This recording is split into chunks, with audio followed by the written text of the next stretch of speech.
Good afternoon, guys. Thank you for joining and watching us again. Welcome to Q Homestead. Today, as you can tell, we're in the automobile, and that's a little bit abnormal for us recording videos, but the reason I'm doing this now is because I definitely want to talk about as little and as much as I can, I guess, at the same time about what's going on with us. And hopefully it'll explain a little bit about why our videos have been so sporadic and just off timing. We've been holding videos because we've been going through some stuff in this neighborhood.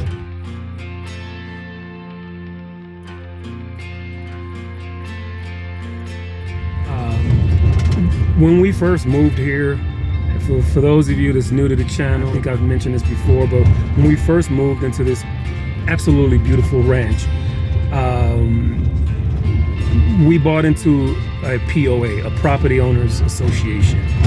Yes, that is very abnormal for a rural community, but that is what we bought into, and we understood that. What we did not understand or look forward to was the aggressive nature and disposition of certain folks within this community. We've had to kind of, and this is not a woe is me kind of thing, but we've had to kind of face up with some folks in here that just really don't like what we're about, meaning off-grid types, building with alternative types of materials.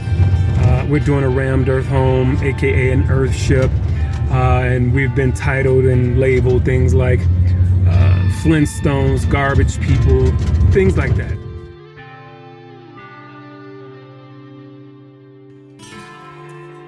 Well, we have this one particular couple and then their little butt buddies that has been running this ranch like bullies in a high school for years before us, and we know this because of the neighbors. But these folks have been, in a sense, ganging up and bullying folks from the community for umpteen years. And I can say that factually because some of the neighbors have actually showed us paperwork of the lawsuits and litigations and things that they have used their little retirement money or whatever their way they're getting their funds to use it towards hurting or putting people in a negative position and or just killing their dreams through litigation and stuff. So right now, unfortunately, Becky and I are heading over to court. And we have been facing off with this particular couple, and I'll keep saying they're little butt buddies or minions or however you like to describe them. I have all kinds of verbiage that I'd like to describe them, but I'm gonna leave it at minions. We're heading to court up in Sierra Vista for hopefully the final court date. Myself and Becky was on the board at various times. I sat on for a little bit. She was on. She was our treasurer, secretary. She held a number of actual positions on the board. The reason she held a couple of those positions was because of the very people that we're going to court about, or we're being drugged into court for, is because they actually quit their positions. Step down. Or they quit their positions or stepped down. However, and I personally, I think it was more because they stepped down as a way to attempt to cause more havoc in the community. And what I'm saying is because there was a new batch of people coming into the community. We were definitely a part of helping, what would you say, recruit or pull people into the community. And once we and others began to get onto this board, we actually have openly heard them mention stuff like, they don't know what they're doing. They're just gonna mess up the system, or that we didn't know how to sit on a board and manage things in an adequate way. So instead of being respectful, responsible, nice neighbors and community folk, assisting everyone in how to manage and maintain in a POA. They just kind of abandoned their posts in hopes that things would go awry, and I like to say it didn't. The group that ended up getting onto that board actually ran things very smoothly. Now, with that all said, we're heading to court because at one of the last board meetings, was it a board meeting or an election? There was a removal election. A meeting for. Yeah. So there was a meeting that we were having for the removal of a number of board members, including those people that we're going to court with right now. It was an election account of some sort. I think we were collecting ballots, right? Or Yes, was this the count? Yes, collecting and counting. So we were collecting and counting the ballots at this particular time. So what had happened was the big bad bullies, as usual, they like to control situations and have things go the way they say, or else they're taking their ball and going home kind of thing. That's how these folks work. So basically, this is what happened. I was on the committee to help with the meeting. My wife here, Becky, she was at the time secretary and the elections committee person, or chair, I'm sorry, she was the chair of the elections committee, and she held a couple other positions. We had another neighbor that was the president, and then we had a number of other volunteers that was assigned to this particular meeting to hold the meeting and count the ballots when they were all, turned in. These particular people that we're going to court with, so this is what they decided they were going to do. They're above the law, above the rules with everything. They decided they were going to get a bunch of their cronies together and ballot harvest. What's ballot harvesting?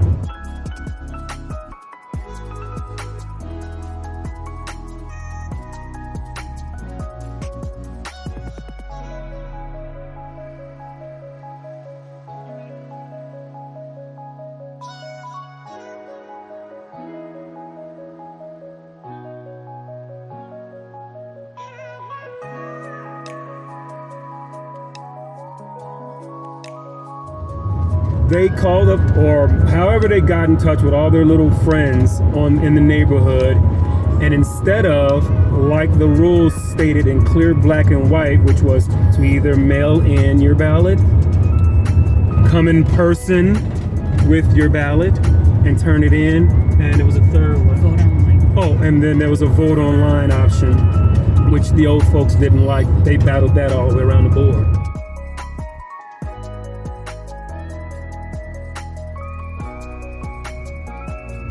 But those were the three options. They were crafted, voted on, and in actuality, some of the people that's going to be at a court that's supporting them was the very people, including them, was the very people that actually voted for these rules and regulations. So getting back, what they decided to do was call their group of friends and stuff, because they got to have control and have everything in their possession, one of them was holding on to the ballot box, which was a part of the procedure. Becky held onto the key. There was supposed to be nothing in that ballot box other than the mail-in ballots that Becky picked up from the post office. She would pick them up from the post office and she would hold on to them, and then she would meet up with this person who was a part of the election committee. She held no position on the actual board, but she was a part of the election committee. And her job or duty in this whole scenario was simply, mind you, her and her husband are supporters of the people that we're going right now to court for. They will be at the courthouse. But anyway, her only civic duty in this whole thing was to hold the ballot box, a locked ballot box, and wait for her to submit any mail-in ballots. And they did that. She came to our property with her husband. Becky went up there to the front gate and met her. I didn't want these people on our property. I can't stand them. They're nosy and they like to figure out how to do anything to to hurt you. So she met them up front, and you put the ballots in the box, I correct? gave them to her, and she put them in there, and she checked them off the list as she was doing it. So I don't know if you heard that or not, but she met her up front. She handed her the mail-in ballots that she got from the post office. The woman then put them in the box in front of her, which totaled 10, correct? Yes. She put them in the box in front of her, and then had a list that she checked off, not Becky, but the other person holding the box. She checked off the list to say that these people's ballots were in the box. That's now where it's supposed to end, but it didn't. So what ended up taking place was at this meeting and the / counting of votes, the box was turned in. It was the lady that was holding the box, her husband, and the 2 ringleaders here that we're going to court for, and the rest of their little cronies. They kind of showed up as a little group, and the box was turned over.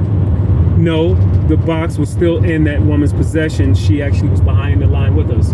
She was there with us because she held the box. She came into the area, whatever, that we had established. I looked over and I noticed she had taken one of the residents that had stepped up or just showed up to this meeting with their ballot in hand. She was accepting a ballot from them and about to place it into the box. We had already established the procedure, and we were not actually ready at this point to even attempt to start collecting ballots from walk-ins or walk-ups. We were still kind of getting things situated. Like I said, they themselves had just walked in. So I looked at her and I said, hey, wait, what are you doing? You know, we're not collecting ballots right now. And by the way, they shouldn't be going in that box anyway. That's just the box for the mail-in ballots. And we have a procedure, and that was to be for the people to turn them into me at the front desk, and I would check folks off, and then I'd hand them down the line, and then it was to go down this little line chain system where each person had something they were to do. Someone was going to open them, someone else would unfold and look at them, put them face down, then the next person would double check that, and the next person do this, that, the other. Well, when I made that statement to her, she turned around and looked at me. And the look on her face was completely telling. It was this ghost white look like, oh my God, we screwed up. And her statement was to me, well, there's other ballots in this box already. And I said, well, yeah, the mail-in ballots. No, there's others. And the people we're going to court for and others. So with that, I decided that the best thing to do would be to get a hold of this box, because already we have a problem. There is rules, regulations to follow, and they are sticklers about their rules and things. This is why they like to sue people a lot. So I grabbed the box and I held on to it and I said, you know what? This is now in my possession. If there's any other ballots inside of this box that is not a mail-in postmarked ballot, then they're void. They're null and void. They're fraudulent ballots. That's ballot harvesting. No one should have anything in here. She then turned to her ringleaders, which I'm going to call, and yeah, Becky does not like that one. I don't care. They've already ran us through the ringers. I can give a crap less about them right now. Because this is what they do and this is the type of people they are. So she yelled over to her ringleaders and said, oh my gosh, they're not going to count our votes. They said they're not counting our votes. And again, firstly, I didn't know exactly whose ballots was in this locked box.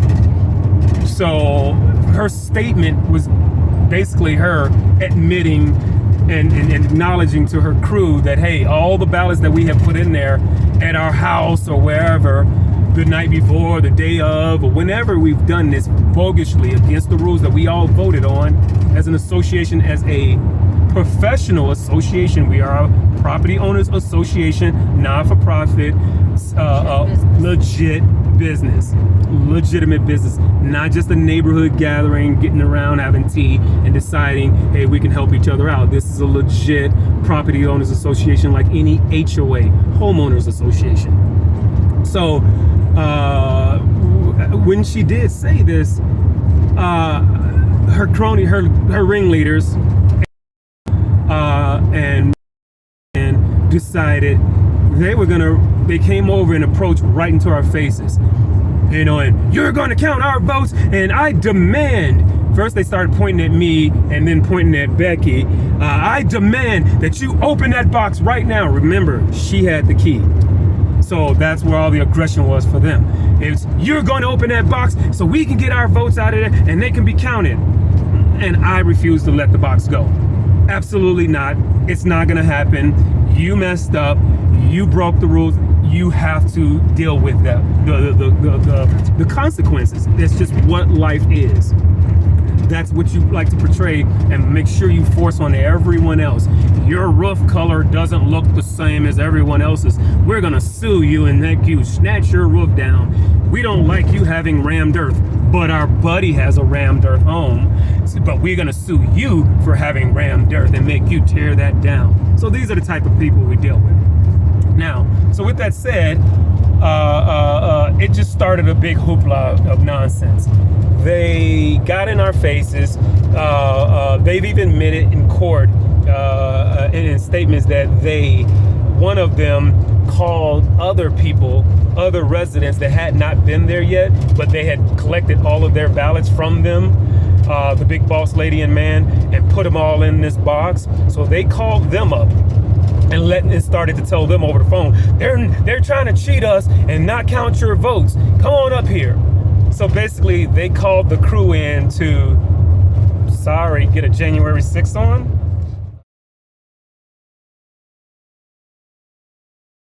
I don't know. So they came in, they called their crew to come in and storm the Capitol kind of thing. And that is exactly what they did. Their crew made it there. And I mean, all hell broke loose. Lots of screaming and yelling at us. That we're begging them, Becky, another resident. I don't want to say too many names because I don't know who's fine with me putting their actual names out there. But a couple of the volunteers that was there, very nice people. They were literally screaming at their top of their lungs, trying to beg them to stop, to back up, leave us alone. You messed up, just deal with it. But that was not happening. It even got to the point where they were physical. I mean, the pointing and you're not gonna do this, and you're not gonna do this, and you're not gonna take our votes away from us. And next thing I know, I had cell phones pushed in my face by I have her husband going around and pointing in my wife's face, and I had to tell him straight up, listen, dude, you can back up, you need to stop.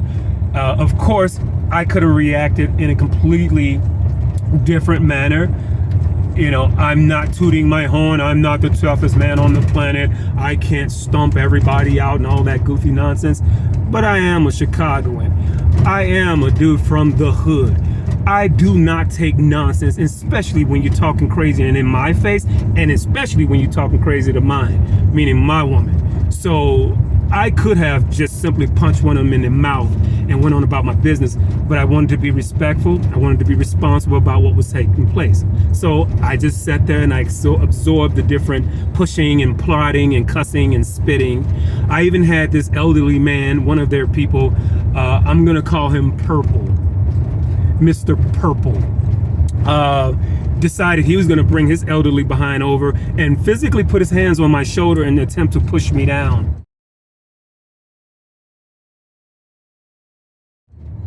I don't know if he got a fracture in his wrist from attempting to do that, but after he realized he could not push me down, he then decided he was gonna break his ankle by kicking my chair away from me. Luckily, it was on wheels, so I'm sure he didn't get a fracture. And I'm not saying this to disrespect elders or anything remotely close. I'm saying this honestly to disrespect him. And I say that because he decided he wanted to disrespect me. With that said, these people acted a total fool. I mean, just it kept going on, and people were yelling and begging for them to stop, and they're swearing. There was a number of children in attendance.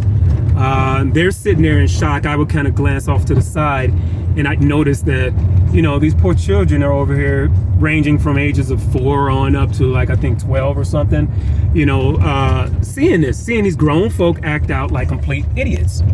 You know, again, we're begging, we're attempting to ask them to control themselves and act like adults. We get it, you're upset. We get it, you screwed up. You need to get it that it is what it is.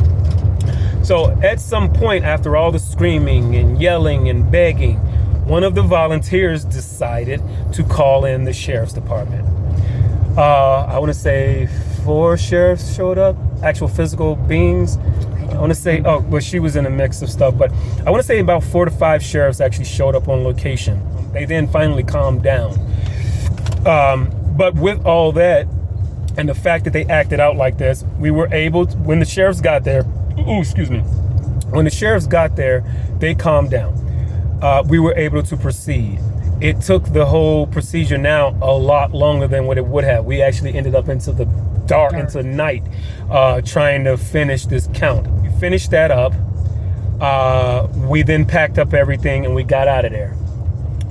We decided, I was an ex-board member, and Becky was a sitting board member at the time and holding a lot of positions, as I said. We decided, along with the president and a number of other residents that actually saw the situation take place, encouraged us to, I guess how you say that, in order to, in an attempt to establish some sort of a understanding for the future, or precedence, that's the word I'm looking for, in order to try to establish some sort of a precedence and understanding with the community at large that physical altercations, verbal disrespect just will not be tolerated in our public gatherings, our get-togethers. So we went, both myself and Becky, and we went and filed a very simple harassment, an injunction against harassment filing. We could have went to the police and filed for an assault charge that they actually physically touched us, but no, we didn't care to hurt folks like that. We do respect that 2 of the folks are actually ex-military. You know, I respect that. So the goal was not to destroy people's futures or lives or anything remotely close like they're trying to do with us. But that was never our goal or intent. It was just simply an attempt at giving a slap on the wrist and letting folks know that, listen, you cannot act immaturely. You must act like adults and some sort of decor about yourself. So we filed that injunction. We knew nothing about this type of stuff. We've never filed nothing like this. So we went online and just did the simple paperwork.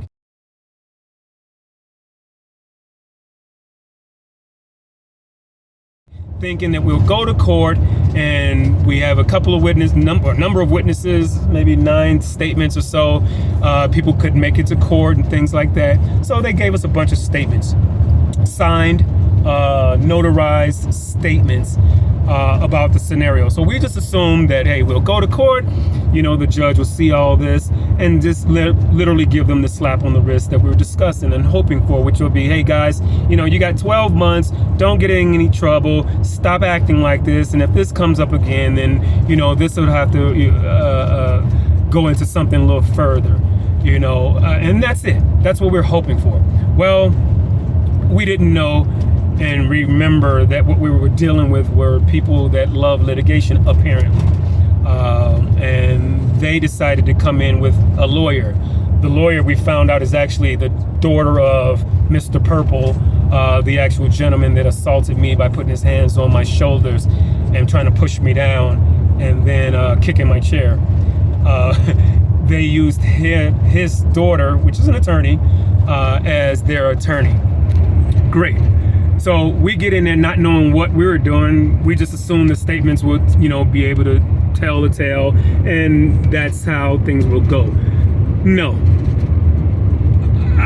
This judge, I don't know where his mind and thought process was, but he allowed the attorney to just completely overrun us.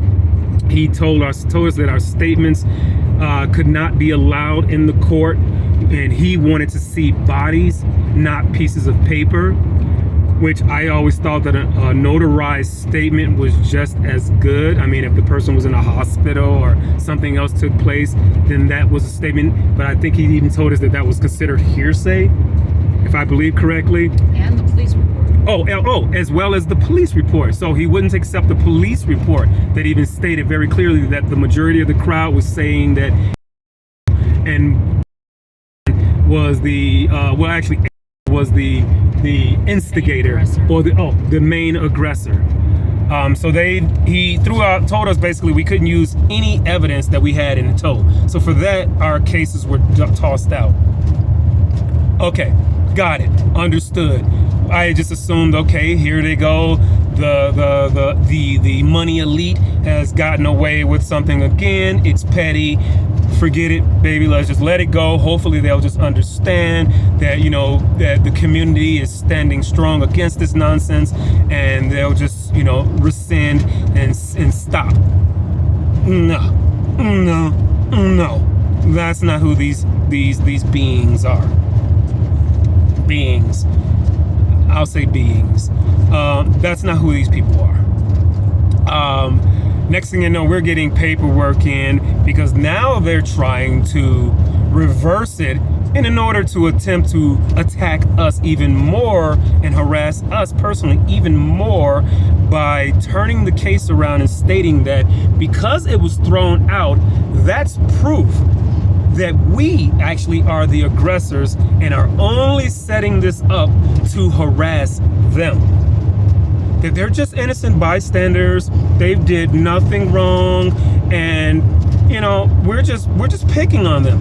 And now they're trying to turn it and sue us, and we're in court now because they're asking for nearly $6,000 in attorney fees from their, I would almost go out on a limb and say, their goddaughter supposedly representing them, because the father of her and them are like besties. So, and they've been knowing each other for at least a decade or better, from what we know. And again, that's from what we know. So now we're heading into court.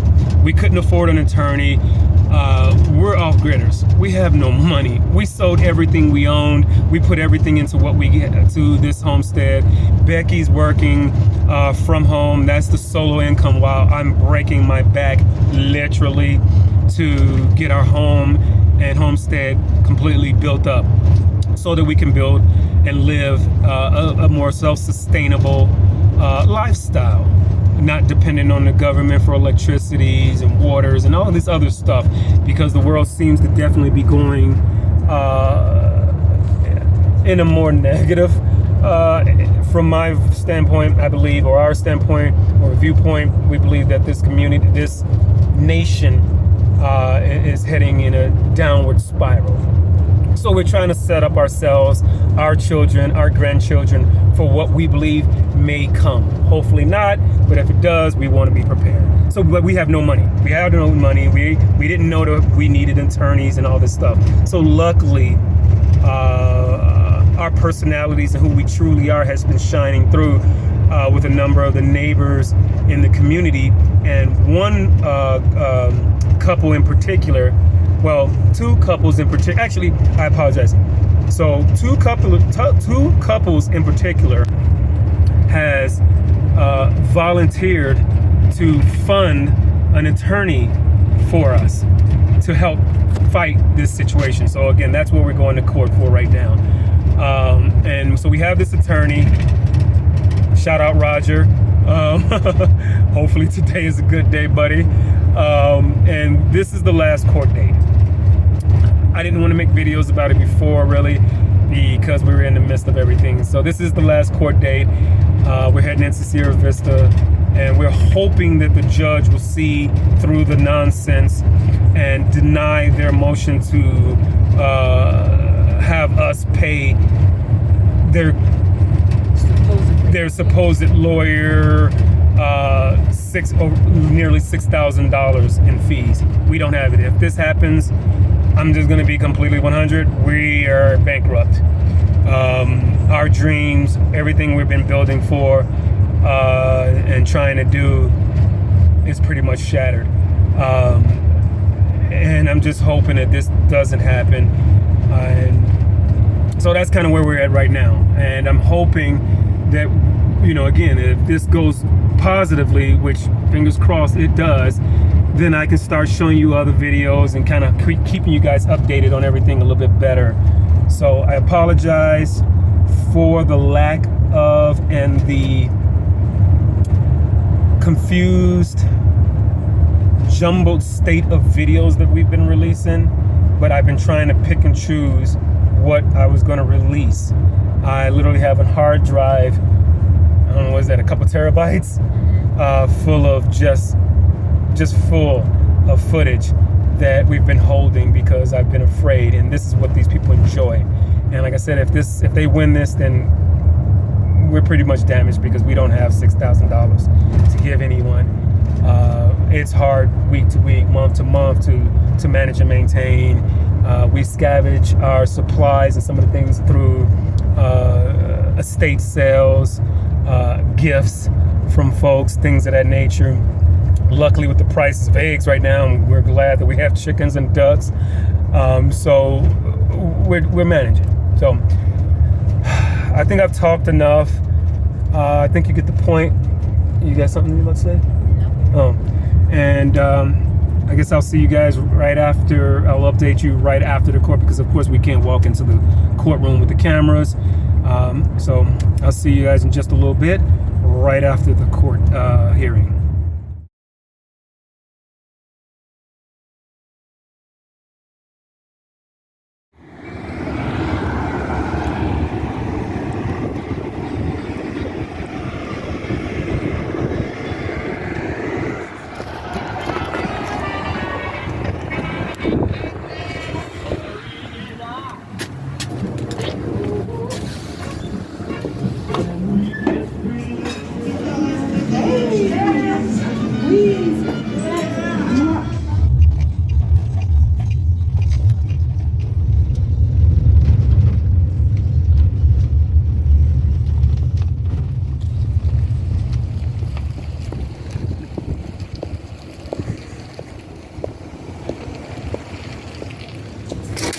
Yeah, let's get Roger to do his magic. All right, so we're back. We're in the car. We're heading to get some chores done, run to a couple stores. Assuming you can see by my facial expressions that it did not go well. They asked for an astronomical, actually the amount went up to almost $9,000. And this judge, I don't know, I can't blame the judge, I can't blame anybody really. I really want to just blame the system because now they've kind of set a precedence that if someone harasses or does something to you, you almost want to just simply stand your ground and kind of do what you need to do. I know that's not the correct thing to do, and that's probably not the best thing we teach our children and all that good stuff. But in this case, we went to the authorities, filed, but because we didn't necessarily know what we were doing and we just did it online and didn't have a high price, or an attorney rather, high price or not, they ended up winning. Luckily, the judge did not give them the entire almost $9,000 in attorney fees. He called himself being, what was the word? It's a reasonable attorney fees. He called himself awarding a reasonable amount. So it came out to be just over $4,000. Even that we don't really have. So needless to say, we are completely frustrated.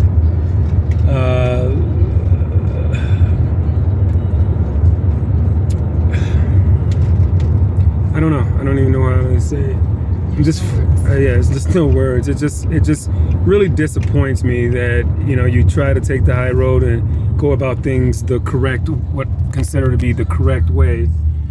The way they tell you, someone bothers you, you don't hit back, and you don't do this, and you don't take the law in your own hands. You take it to court. You file injunctions, and we do that. And now somehow we're out of money. We're paying the harassers.